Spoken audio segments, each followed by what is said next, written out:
Affidavit मांग रहे हैं और हमसे सबूत पूछ रहे हैं। जो इसी काम करना चाहिए वो छोड़कर हमसे ही वो एफिडेविट की बात कर रहे हैं। बिहार की तर्ज पर अब देश भर में लाखों लोगों के वोट काटने की साजिश रची जा रही है। वोट चोरी का मतलब है दलित, आदिवासी, पिछड़ा, अति पिछड़ा, अल्पसंख्यक, कमज़ोर और गरीब के राशन की चोरी, पेंशन की चोरी, दवाई की चोरी, बच्चों के स्कॉलरशिप की चोरी और परीक्षा की चोरी। वोटर अधिकार यात्रा की वजह से बिहार की जनता में इसके बारे में जागरूकता फैली और वो खुलकर राहुल गांधी जी के समर्थन में लोग आए, जुड़े और बहुत बड़ा फायदा कांग्रेस पार्टी को हुआ। महात्मा गांधी का 100 साल पुराना दिया गया स्वदेशी का मंत्र मोदी जी को आज याद आ रहा है और वो दोहराने की बात कर रहे हैं। लेकिन जो चीज़ कांग्रेस ने 100 साल पहले गांधी जी के नेतृत्व में की थी वो आज उसका इलेक्शन के दृष्टि से वो उपयोग करना चाहते हैं। ये आज की स्थिति है। दूसरी तरफ चीन के लिए रेड कारपेट सरेआम बिछाए जाते हैं। पिछले 5 वर्ष चीन से हमारे आयात 2 गुना बढ़ गया है। जो अब आत्मनिर्भर की बात करते हैं वो लोग चाइना से इतना सामान मंगा रहे हैं और वो इंपोर्ट 2 गुना बढ़ गया है। आज हमारा देश कई समस्याओं से जूझ रहा है।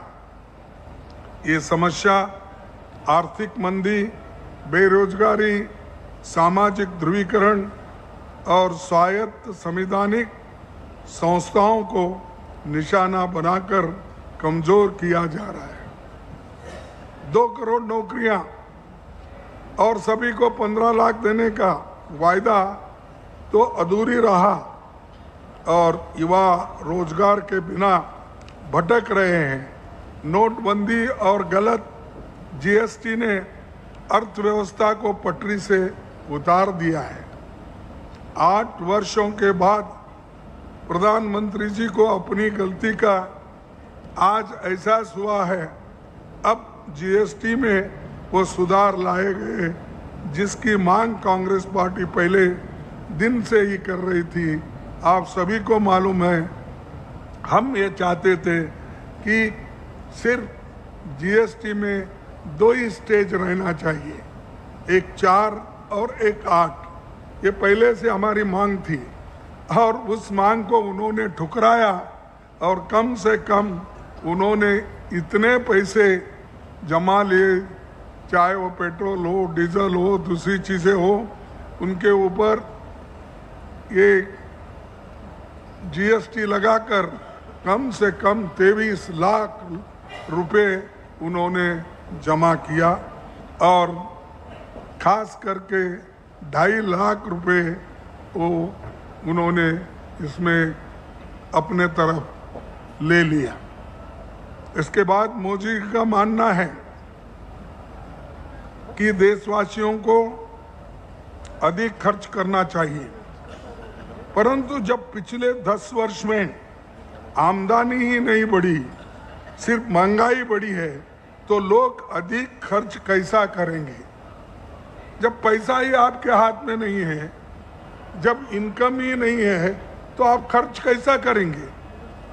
खर्च करना है तो आप नौकरी देना चाहिए, खर्च करना है तो हमारा प्रोडक्शन बढ़ना चाहिए, खर्च करना है तो हमको सरकार से अच्छे स्कीम जो वेलफेयर स्कीम्स है उसके लिए मदद करना चाहिए।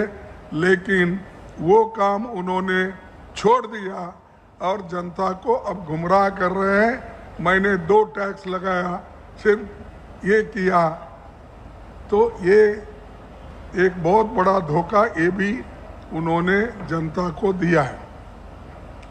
ग्रामीण उपभोग 50 वर्षों में सबसे कम स्तर पर है, असमानता चरम पर है, अमीर ज़्यादा अमीर बन गए, गरीब और ज़्यादा गरीब बन रहे हैं।